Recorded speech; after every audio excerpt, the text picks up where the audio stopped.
This video brought to you in part by these fantastic sponsors.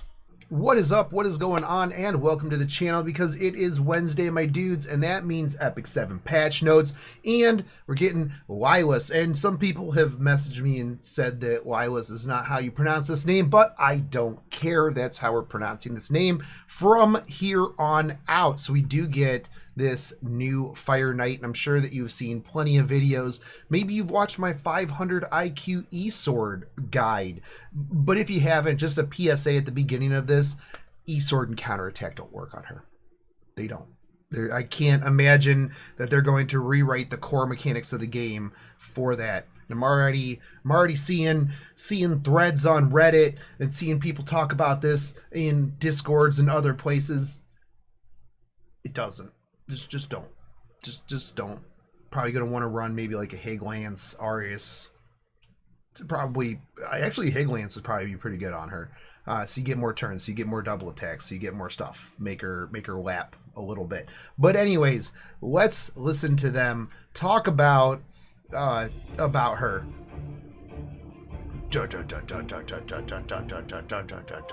Trained from birth to be city lord, Lilias is the descendant of the Lilias. family of Persia, Lilias. a kingdom that once ruled the entire continent of Sounds Sidonia. stupid. Lilias. She is passionate about becoming Lilias. the best leader possible for Perland and supports harmony with other cities. But behind all of that lies a deeper ambition. Deeper. Gotta go deep, boys. Ready, load, fire. A skill that dispels debuffs from all allies while also attacking all enemies, with the power of the strongest ally's attack. Cannot wait to run that with Defensive formation. Gunther. A protection skill that both grants a barrier to the caster and provokes the enemy. Follow me, charge. A basic skill that attacks an enemy and triggers a dual attack from an ally. Lilias is a fire elemental knight capable of containing the enemy and inflicting devastating damage by actively using. It actually does look like a pretty okay team, but Ready, load, not fire. what I'm gonna run Attacks her all with. enemies with the strength of the ally with the highest attack. Because You already it said that. increases enemies' combat readiness while increasing the caster's combat readiness. It allows Lilias to quickly make her next move. Activating Soulburn when using defensive formation can provoke the enemy while ignoring their effect resistance. That's pretty nice. Using Follow Me Probably run Charge tag heals triggers with a that. dual attack from an ally. By teaming up with heroes with powerful basic skills, Lilias can turn the tide of battle. All right, so let's get into what she does. So first skill is going to be Follow Me Charge. This takes the lead to an attacks. This triggers a dual attack from a random ally. Damage dealt is increased proportional to the caster's max health. So you do want to make her pretty thick, extra thick.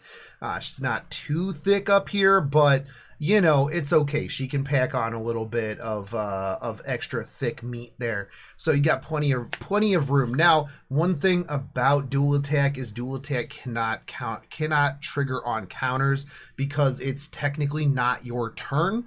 So dual attacks cannot trigger on not your turn.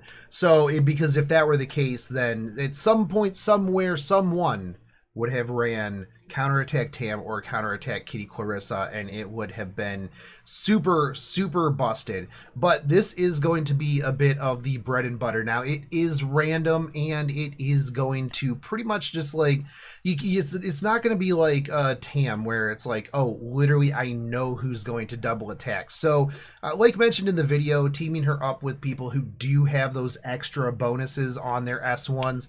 I'm thinking Moonlight Basar, when he comes out, absolutely going to run Moonlight Basar with this character, like without question, just because on that triggering that S1, you're going to have a lot of extra benefits there. Now, typical, but this is pretty amazing. Like, you don't have to have her into any sort of form. You don't have to have loveliness on her in order to trigger that. So this is going to be really big. That's why I say with the Higlance, you're going to be getting a lot more extra turns, like, because you're going to get that combat readiness, and she's going to be able to take more S1s, which basically just doubles the damage that she can do. So that's going to be pretty pretty solid.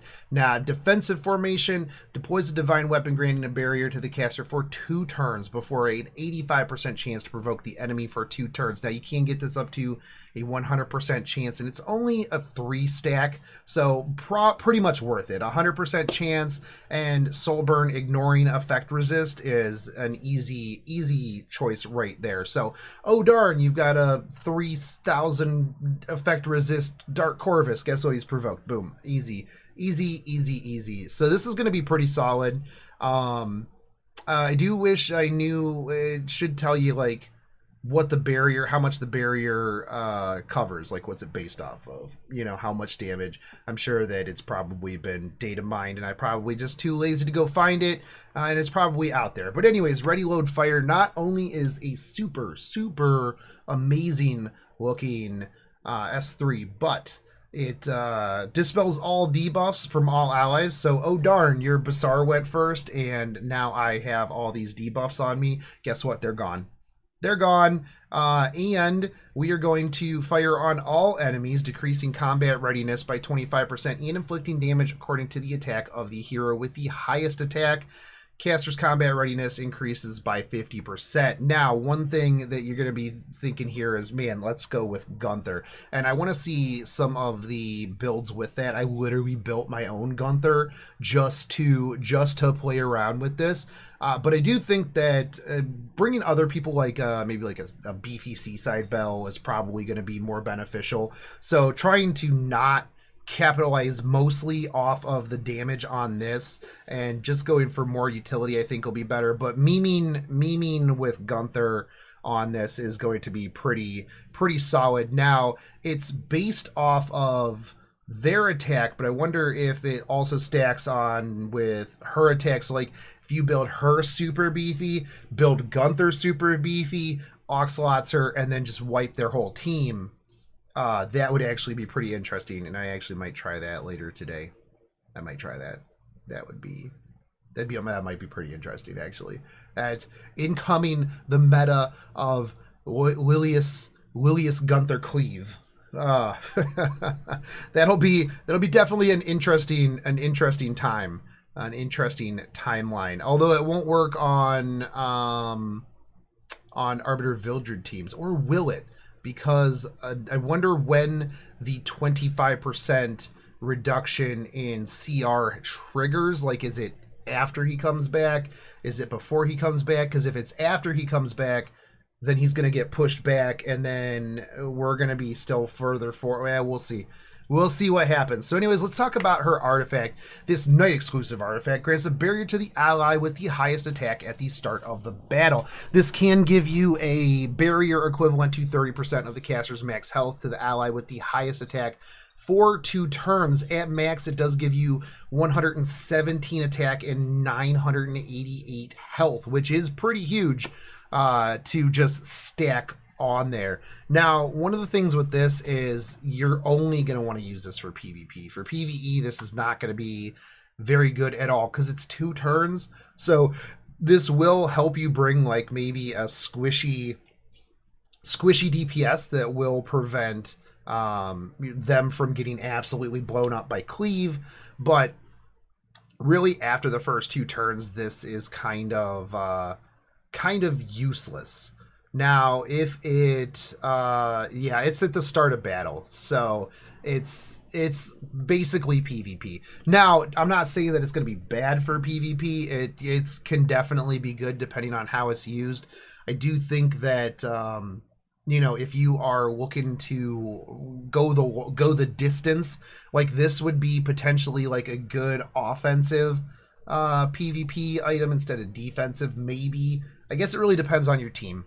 But I personally, I'm sure I'll get some while I'm rolling for Lilias, but not going to invest too much into it. There's a lot of other artifacts that I would like to put on her. So she is going to be right up from the 25th to the 9th. So we've got that. The nice thing is you've got the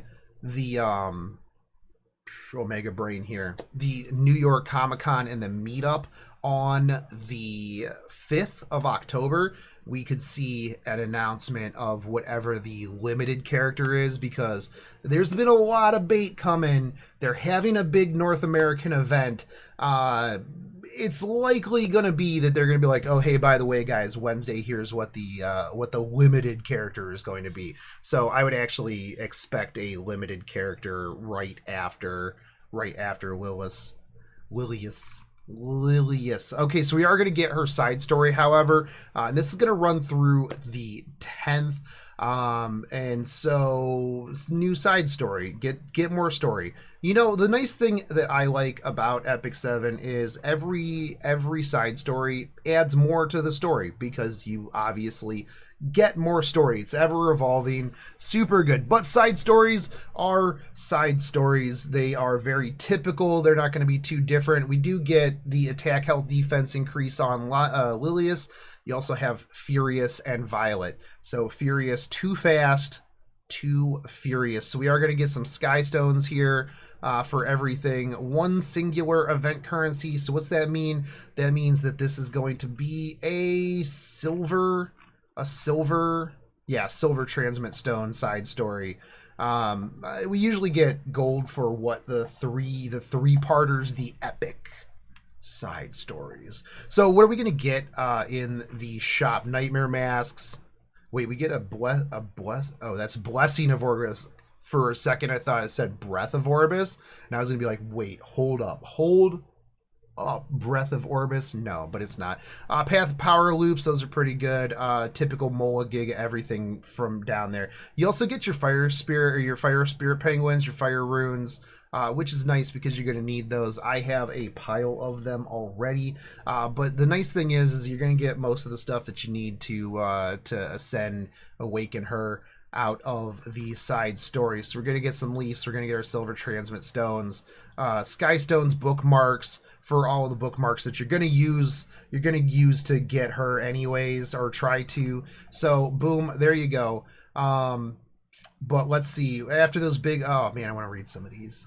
No need to fix anything. It's how they designed her in the game. If you don't like her, don't pull. LOL. Why do you think they need to fix something? Because you don't think it's beautiful. Are you the president? Freaking what? Are you the president? I really want to do a segment where I just read through some of the stove comments, because they are hilarious. Okay, so this is just the announcement of them doing the drops. All right.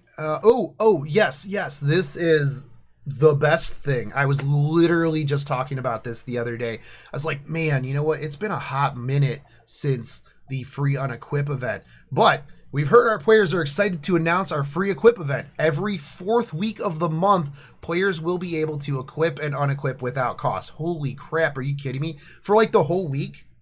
Oh no, it's like for a couple days through Sunday. Regardless, every 4th week. See, even my dogs are excited. They heard that and they're like, holy crap, are you kidding? Every 4th week? Every 4th week, Creighton? Did you know that you can free unequip every 4th week for a couple of days? Easy peasy. Good job. But so there you go, guys. That's pretty much what we got. The Written in Blood side story. So there you go. I will be at the New York meetup, so I will see if I can stream that, and what information we get. Just stay tuned. I'll obviously do a video right afterwards covering everything that was covered, but I'm super excited to go. If you guys are going to be at like NYC, New York Comic Con, let me know. I can't get a ticket in because like I didn't know I was actually going to be invited to this, so I have to literally set up for another convention on Friday, drive to New York, get a hotel, fall asleep for a little bit, wake up and go to this thing, and then probably eat some food and then drive home. But I will do that just to find out the freshest, hottest Epic 7 information. But there you guys have it. It's a little bit of a light Wednesday. I doubt we'll have an actual downtime. I don't think that they said anything in here about an actual downtime.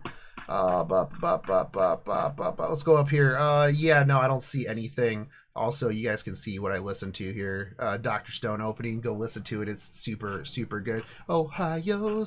Anyways, I will catch you guys later. Take it easy, homies. Peace. I will be rolling when it comes up. So if you aren't in the Discord or on the Twitters, do both of those because I will let you guys know a little bit ahead of time of when I'm rolling. But anyways, catch you later. Peace.